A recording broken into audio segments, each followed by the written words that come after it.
I am glad to be sitting here doing this. It's been too freaking long, but I finally get to sit down and talk to you about that Knicks win. It's been a crazy 24 hours for me personally. So uh, I'm happy to just be sitting here and finally recording. That's all I care about. It's been too long. The Knicks. What did I tell you about this team? They have fight. This team has a spirit that you can't crush.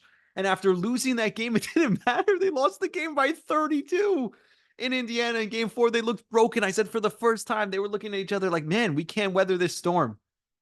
And they came out and they fought because that's what they do. This team fights. This team just has guts. They have spirit and they don't stop fighting. They never give up. And this is the best performance I've seen from them as a team.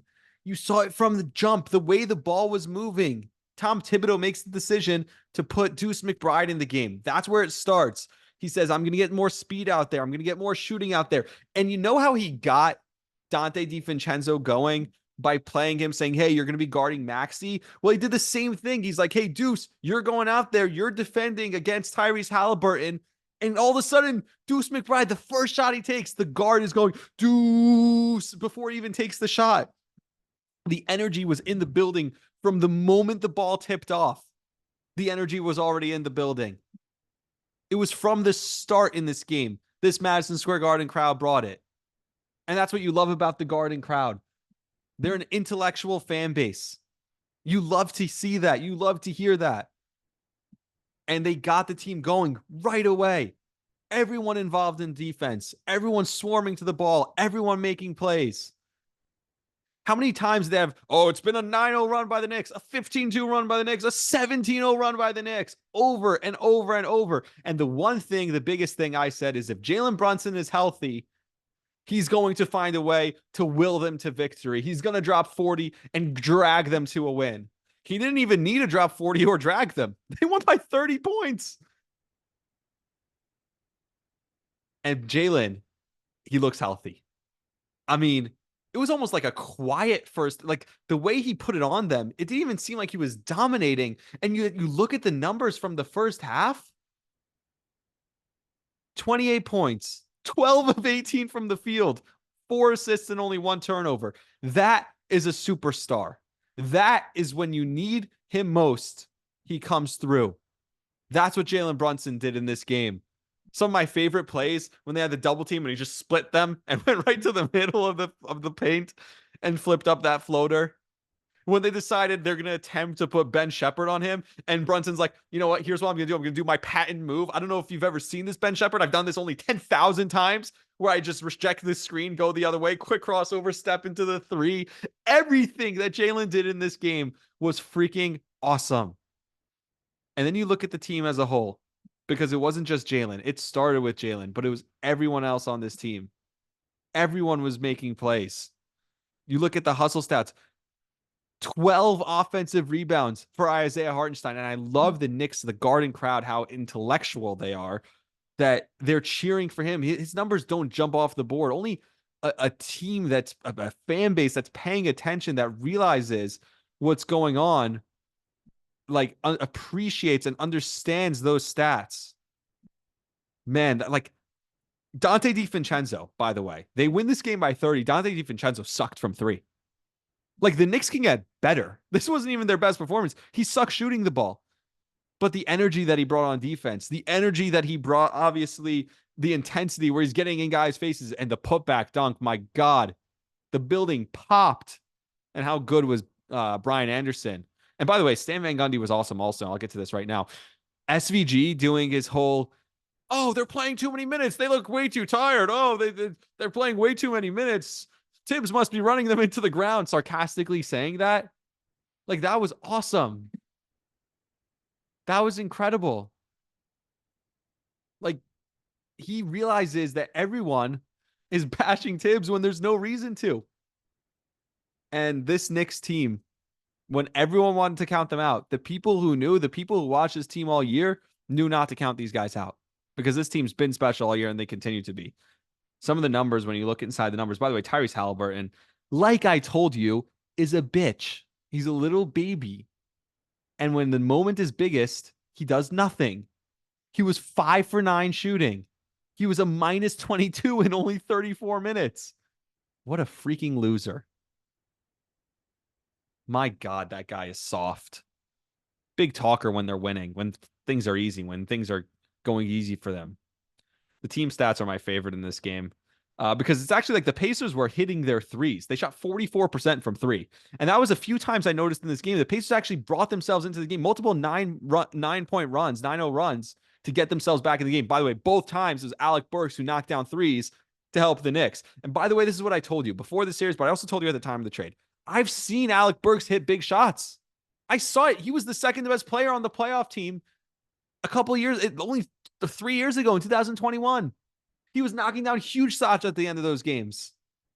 Randall was giving you nothing. It was Burks and Rose. Burks was the only guy hitting any shots. Rose was getting to the rim, making plays, but Burks was huge for them. You really thought he couldn't do it again?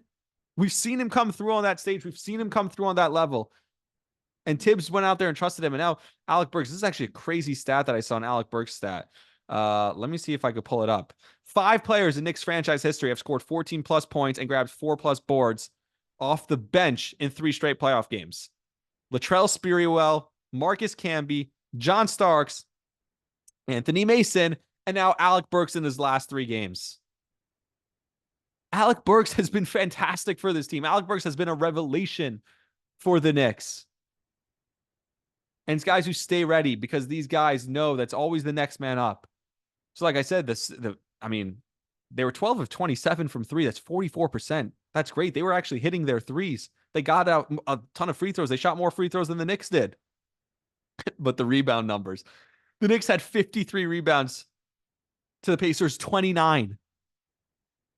The Knicks had 20 offensive rebounds to the Pacers 5. At one point, Isaiah Hartenstein had more offensive rebounds than the Pacers team had rebounds at one point in the game. I mean, they are soft. I think, by the way, I was told cheap suit is the phrase I was looking for. They folded like a cheap suit. This is the part where I tell you, welcome to the Rami Levy podcast. Like, subscribe, share it with a friend. I love this. I love doing this. I love talking. Hope you're enjoying this. Buy the hats, Huga House. Use code Rami, R-A-M-I, 15% off your first order. Aaron Rodgers wearing those hats. He has a lot to say always, but we're not talking about Aaron Rodgers. Some other Jalen moments when he got McConnell on him and he was like, no, I want this one-on-one. I want to back him down, show you that I'm stronger than him. So many people have been talking about McConnell shutting me down. No, he's not. Too strong. You're too small. One of my favorite plays that just embodied the hustle stats was Josh Hart. And this is the typical Josh Hart play. It's my father's favorite when Josh Hart does this. He bricks the wide open 3 and then runs and beats everyone from his own wide open wing 3. He beats everyone to the ball. He's first to the ball, gets his own offensive rebound and puts it back up and in. Like McConnell was standing right there. He just didn't go for the ball. Oh man, everything about this, the Garden crowd, everything was awesome. And start with Deuce. That I'm telling you, the tone was set right away. When Deuce McBride started, it meant energy, it meant defense, and it meant shooting. And it also, what it did was it made Achua, he's no longer the 4, because when he's the 4, he's worthless. You put Achua at the 4 on offense, he stands in the corner, gets the ball in the corner off a swing, and he's wide open in the corner. He has nothing to do with it. If Deuce gets it in that swing spot in the corner, he can shoot the 3, or he can bring the ball up the floor for Jalen. There's so many different things that Deuce does for you offensively. And it now relegates Achua, but also kind of changes his role to now he's the backup 5. Now he's grabbing rebounds. Now he's the roll guy. Now he's the screen guy. There's so many different things that he can do on offense and on defense on the other side. It totally changes Precious Achua's role and gets the most out of Achua. It gets the most out of McBride. I mean, this is a game again. Dante DiVincenzo was in foul trouble. You got nothing from him, and you won by 30. It was a big difference because here's what I'm going to tell you. The New York Knicks are winning Game 6. There is no way in hell the Pacers are coming back from that. That was a smackdown. That was a beatdown. The Knicks took their souls. The difference between the blowout in Game 4, when the Pacers won by 32 against the Knicks, and the blowout when the Knicks beat the Pacers by 30 in Game 5, here's the difference. In Game 4, Indiana just couldn't miss a shot. They shot the lights out. So they're hitting every 3. So the Knicks were like, all right, we can't compete with this today. Game 5, Indiana actually shot well. They kept trying to come back into this game, and the Knicks out-willed them. They out-hustled them. They out-gritted them. They out-grind them, out-muscled them. Everything. They tore them down physically. It was an emotional and physical abusive beatdown that you can't come back from. You come back from a team shooting 80% from three on you. Happens. It won't happen again. The Knicks were running circles. Isaiah Hartenstein said it. He's like, I wasn't bringing the same kind of energy. All of a sudden, I just felt like I needed to bring the same kind of energy. DiVincenzo, the same thing. You saw how happy, by the way, Alec Burks' teammates were for him when he's hitting those big shots too. They play for each other. They love each other. This Pacers team, they're fake tough. They're fake fighting back. They have no heart. The disappearing act again by Halliburton. All these things, yeah. Guess what? When they go home, they're not going to regain that composure. They're not going to regain that confidence because you gave it to the Knicks already. The Knicks have your soul, and the Knicks are going to crush you in Game 6. I said Knicks in 6 before the series started. That was before OG got hurt. Still, Knicks in 6. Book it. They're winning on Friday night. By the way, the refs are all over the place in this game. I thought they were actually Pacer leaning, which actually checks out that they actually had more free throw shot. And still, they couldn't overcome that. The Pacers were hitting their threes. Still, they couldn't overcome that. I mean, the Knicks just wanted it more. You don't come back from that. Sorry. A couple of stats here because I this can't get unnoticed. So Tommy Beer, always with the best stats. Follow him at Tommy, Tommy Beer, Beer on Twitter. Through the Knicks' 11 playoff games thus far, Jalen Brunson is averaging 33 points, 33.9 points, 34 points, and 7.5 assists. The only players in league history to match or exceed those per game averages through the team's first 11 postseason games are Michael Jordan and LeBron James. Let's not get used to what Jalen Brunson is here. I know we're numb. This is what he says. I know we may be numb to seeing Brunson's name alongside these legends at this point, but we're witnessing something truly special. And it's insane how Jalen Brunson, I was talking to my friend who was at the game. He was saying how Jalen Brunson has captured the Knicks fan. How every time he does anything, the Garden crowd just explodes for him. They're obsessed with him like they've never been obsessed with any local Knick. I promise you. Not even Ron Baker. It's an inside joke for Knick fans. And you held the Pacers to 91 points. The last time Indiana scored fewer than 92 points was December of 2022, and they shot 44% from three.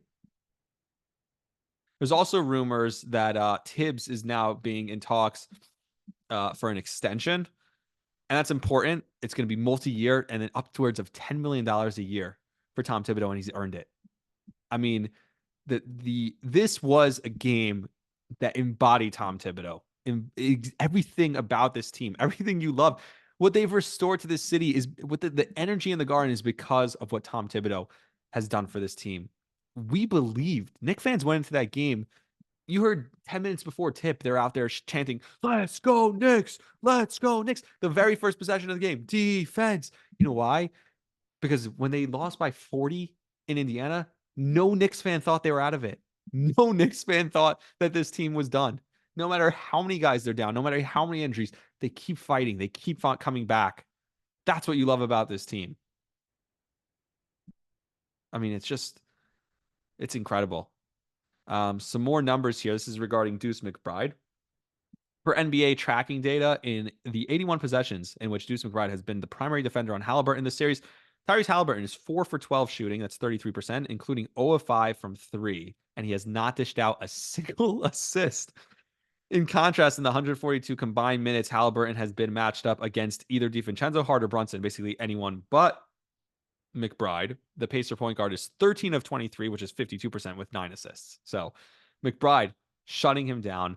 A good stat here also with McBride in the starting lineup in Game 5. New York spam guard / the pick and rolls all night. Halliburton, who they wanted to get Halliburton into the pick and roll.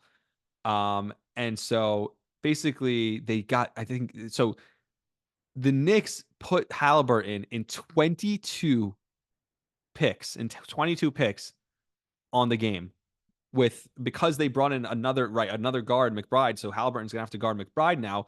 They used him to screen and they put Halliburton in 22 screens. For contrast, in the entire series against Milwaukee, he was only put into 19 screens. That's a head coach, Tom Thibodeau, earning his extension. I don't know what he's going to do with $10 million a year. The guy wears the same thing every day, and all he does is watch basketball film. Like, really? What's he going to do with $10 million a year? But he saw something. He said, we need to get this guy involved in screens. That breaks down their whole defense. And by the way, on the postgame, look, I'll give credit where credit's due. Incredible job by Draymond Green on the postgame. I don't care what he says negatively about the Knicks. He said on the postgame, he called out Tyrese Halliburton. He said, your other teammates, they're going to notice that you're not putting in the effort on the defensive end. It's not even about playing good defense. Just put in effort. And he's not even doing that. And for someone in the league who's currently in the league, who's going to have to see him at games, who's going to have to play against him, in Draymond Green, to have the balls to call out Tyrese Halliburton and to tell, I love that. I respect that from Draymond Green. And he didn't do it in like the social media kind of way that it was supposed to be a viral clip. He did it in a calm, wasn't yelling at him, in a calm, articulate manner that was just calmly explained what Tyrese is doing wrong and why the teammates, his own teammates, are going to turn on him because of it. I thought that was excellent broadcasting from Draymond Green. Sometimes he shows you why he's really good at this. So you could bash the Knicks for clicks, but sometimes when you just decide, hey, I'm going to actually put effort into this broadcasting. Like, he called out Halliburton, not just, it's one thing to disappear and not take shots on offense, but to look disinterested, to look completely out of it on the other end of the court also. I mean, the Knicks broke them. Knicks in 6. I truly believe it. What a game. All right, one other thing. Should I check the scores from baseball? What did the Mets do tonight? You probably already know. Mets lost to Philly 10-5. There you go. I think the Yankees were winning. Aaron Judge is back. I don't know if I mentioned that. He looks really good. I'm actually really excited. My buddy Keith McPherson. Yeah, the Yankees beat the Twins again 4-0. My boy Keith McPherson is going to be in the Yankee booth with Justin Shackle this week, and I can't wait to listen to that. I think that's going to be really good. The one thing about John Sterling that I think the Yankee booth right now is missing. So here's a little inside baseball. And this is nothing against my friends. Justin and Emmanuel have done an excellent job filling in on short notice the way it's been. And I think they're really, really talented broadcasters, both of them. The one thing, John's a legend. And what he was able to do, especially the chemistry he had with Susan, it was so conversational. We felt like you were just sitting, when I was listening in the car, I felt like John was sitting next to me in the car just talking about the game. And the game just, the play-by-play flowed into the conversation. Just this open, like, beautiful, but he gave you the details, and he wasn't overbearing you with details. It was just something that he was so talented. And like, we love the fun things, and we love like the funny things that John did, but we forget sometimes how great of a broadcaster he was and how great of a voice he had. Like that's what he was at his core. And while Justin and Emmanuel get everything right, and they're really good, and they have the right energy, and then the cadence is perfect, and they're describing everything, and you feel like you could see it just by listening to them. All that's great, but it doesn't have that same. And part of it is them not having worked with Susan as much, but the same conversational aspect with John. So this week, what they're doing, they're putting Keith in the booth, and they're also putting Meredith Morakovich, both people who have are more talk show type and have worked and are friends with John with Justin. And so it might lead to more of a free-flowing conversation. You're not sitting next to a legend and Susan Waldman. You're just sitting next to Meredith. You're sitting next to Keith, a big Yankee fan, just having a conversation about the Yankees.